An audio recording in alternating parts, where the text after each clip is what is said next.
നമസ്കാരം, ദേവലോകം ചാനലിലേക്ക് എല്ലാവർക്കും സ്വാഗതം. ഞാനിപ്പോൾ നിൽക്കുന്നത് തളിയിൽ ശ്രീ മഹാദേവ ക്ഷേത്രം കടുത്തുരുത്തി എന്ന് പറയുന്ന സ്ഥലത്താണ് ഇത് സ്ഥിതി ചെയ്യുന്നത്. വർഷങ്ങൾക്ക് പഴക്കമുണ്ട്. മഹാദേവനാണ് ഇവിടെ ഇരിക്കുന്നത്. തൊട്ടടുത്ത് ദേവീക്ഷേത്രമുണ്ട്. അപ്പം നമുക്ക് നേരെ വീഡിയോയിലോട്ട് പോകാം. വീഡിയോ ഇഷ്ടപ്പെട്ടു കഴിഞ്ഞാൽ ലൈക്ക് ചെയ്യണം, ഷെയർ ചെയ്യണം, സബ്സ്ക്രൈബ് ചെയ്യണം.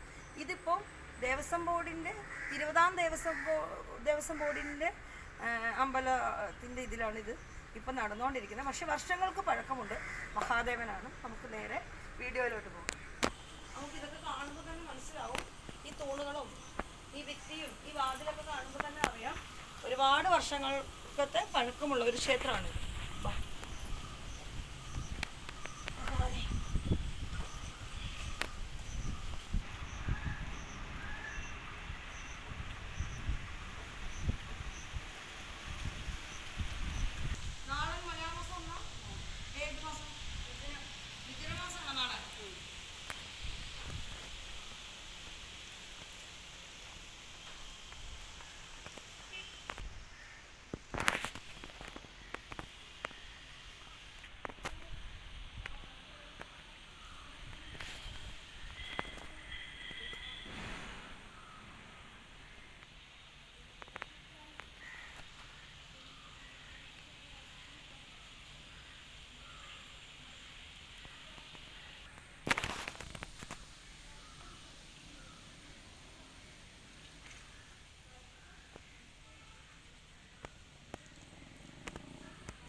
നന്ദിദേവൻ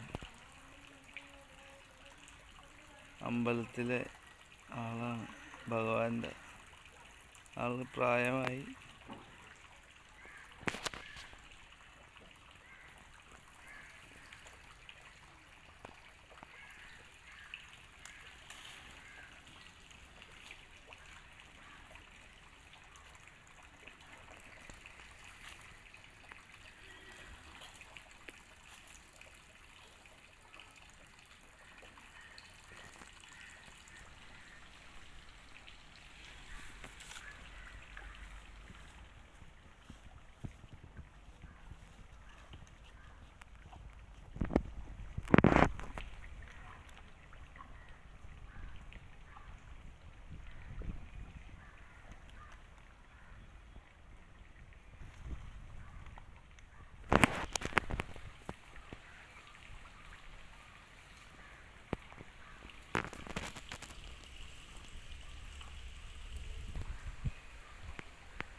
സന്തോഷം തോന്നുന്നുണ്ട്. കാരണം ഞാനിത് നാളെ 1-ാം തീയതി ആയിരുന്നു അതായത് 3000 വർഷങ്ങൾ പഴക്കമുണ്ട് ഈ ക്ഷേത്രത്തിൽ. 3000 വർഷങ്ങൾക്ക് മുമ്പ് പണി കഴിച്ച അമ്പലമാണ്. പിന്നെ ഇതിൻ്റെ ഒരു പ്രത്യേകത എന്ന് പറഞ്ഞു കഴിഞ്ഞാൽ ഇവിടെ ഇരിക്കുന്ന ഗണപതി ഒറ്റക്കൊമ്പൻ ആയിട്ടിരിക്കുന്ന ഗണപതിയാണ്. കേരളത്തിൽ എവിടെയും അങ്ങനെ ഒറ്റക്കൊമ്പൻ ഗണപതിയില്ല, ഇവിടെ മാത്രമേ ഉള്ളൂ. സാമൂതിരിമാരുടെ കാലത്ത് ആണ് ഈ അമ്പലം ഒറ്റ ദിവസം കൊണ്ട് പ്രതിഷ്ഠ ചെയ്തതാണ്. പിന്നെ ഒരു പ്രത്യേകത എന്ന് പറഞ്ഞാൽ വൈക്കത്തപ്പനും ഏറ്റുമാനൂരപ്പനും ഇവിടെ ഇരിക്കുന്ന ഭഗവാനും കൂടെ ഒന്നിച്ചാണ് ഇവിടെ ഇരിക്കുന്നത്. കാരണം അന്നത്തെ കാലത്ത് സാമൂതിരിമാർക്ക് പ്രായമുള്ള ആളുകൾക്ക് വൈക്കത്തും പിന്നെ ഏറ്റുമാനൂരും പോയി തൊഴുവാൻ പറ്റത്തില്ലാത്തത് കൊണ്ട് ആണ് ഒറ്റ ദിവസം കൊണ്ട് മുനിമാർ അന്ന് ഇവിടെ പ്രതിഷ്ഠിച്ചിരിക്കുന്നതാണ് ഈ തളിയിൽ മഹാദേവ ക്ഷേത്രം. ഇത് സ്ഥിതി ചെയ്യുന്നത് കടുത്തുരുത്തിയിലാണ്. അപ്പം ഏറ്റുമാനൂരപ്പനും വൈക്കത്തപ്പനും കടുത്തുരുത്തിയപ്പനും 3 പേരും കൂടെ ചേർന്നിരിക്കുന്ന അമ്പലമാണ് ഇത്. ഏകദേശം 3000 വർഷങ്ങൾക്ക് പഴക്കമുണ്ട്. ഇതിൻ്റെ പ്രത്യേകത എന്താണെന്ന് വെച്ച് കഴിഞ്ഞാൽ ഞാൻ അകത്ത് വന്നപ്പോൾ എനിക്ക് പാർവതി മാതാവിനെ കാണാൻ പറ്റി, വൈക്കത്തപ്പനെ ഏറ്റുമാനൂരപ്പനെയും കാണാൻ പറ്റി, പാർവതി മാതാവിനെയും കാണാൻ പറ്റി. കാരണം നാളെ 1-ാം തീയതി ആയതുകൊണ്ടാണ് അമ്പലം അവർ വൃത്തിയാക്കിയിടുകയാണ്. നാളെ രാവിലത്തേക്കുള്ള പണികളെല്ലാം ഇന്ന് ചെയ്തിടാറ്. പക്ഷേ ഒരുപാട് പ്രത്യേകത എന്താണെന്ന് പറഞ്ഞാൽ ഈ പഴയ കാലത്ത് നിർമ്മിച്ചിരിക്കുന്ന അമ്പലങ്ങൾ, കാരണം ഇതിൻ്റെ കൊത്തുപണികളും ഇതിൻ്റെ വളരെ നല്ല മനോഹരമായിട്ടാണ് ഇതിൻ്റെ കൊത്തുപണികളൊക്കെ ചെയ്തിരിക്കുന്നത്. കാരണം അവിടെയൊക്കെ ഓരോ ദേവന്മാരുടെ പ്രതിബിംബങ്ങളാണ് കൊത്തിയിരിക്കുന്നത് മരത്തിൽ. ഇതെല്ലാം വർഷങ്ങളോളം പഴക്കമുള്ള മരങ്ങൾ കൊണ്ടാണ് ഇതെല്ലാം നല്ല രീതിയിൽ പണി കഴിപ്പിച്ചിരിക്കുന്നത്. ഇപ്പോഴും ഓടാണ് ഉള്ളത്. വളരെ പണ്ടത്തെ ആ ശൈലിയിലാണ് ഈ ക്ഷേത്രം പണി കഴിപ്പിച്ചത്. വളരെ പോസിറ്റീവാണ്, വളരെ ശാന്തതയാണ്, വളരെ ദൈവീകത ഇവിടെ നിറഞ്ഞു നിൽക്കുന്നു. ചിത്രശലഭങ്ങളും എല്ലാവരും വളരെ, ഞാനിവിടെ വന്നപ്പോൾ തൊട്ട് ഒരുപാട് സന്തോഷം എനിക്ക് ഫീൽ ചെയ്തു. ഞാൻ ഇനി ഒരു ദിവസം വേണം എനിക്ക് എപ്പോഴെങ്കിലും യാത്ര ചെയ്യുമ്പോൾ ഇവിടെ വന്ന് ഞങ്ങളൊരു ട്രാവലിലാണുള്ളത്. അപ്പോഴാണ് ഞാൻ ഈ വീഡിയോ സെൻഡ് ചെയ്തത് നിങ്ങൾക്ക് വേണ്ടി കവർ ചെയ്യുന്നത്. വീഡിയോ ഇഷ്ടപ്പെട്ട് കഴിഞ്ഞാൽ ലൈക്ക് ചെയ്യണം, ഷെയർ ചെയ്യണം, സബ്സ്ക്രൈബ് ചെയ്യണം.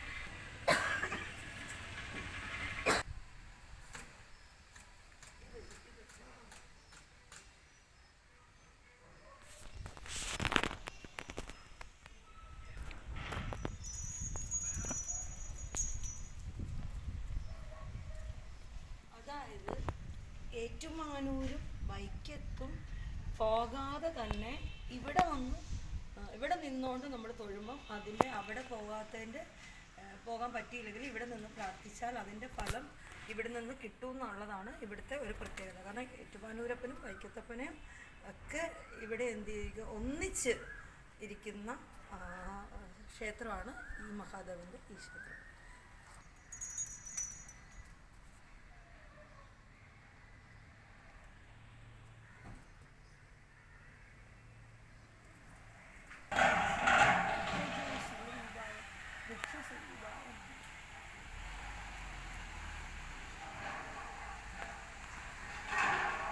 വഴിപാടുകൾ കടുംപായസവും പാൽപ്പായസവും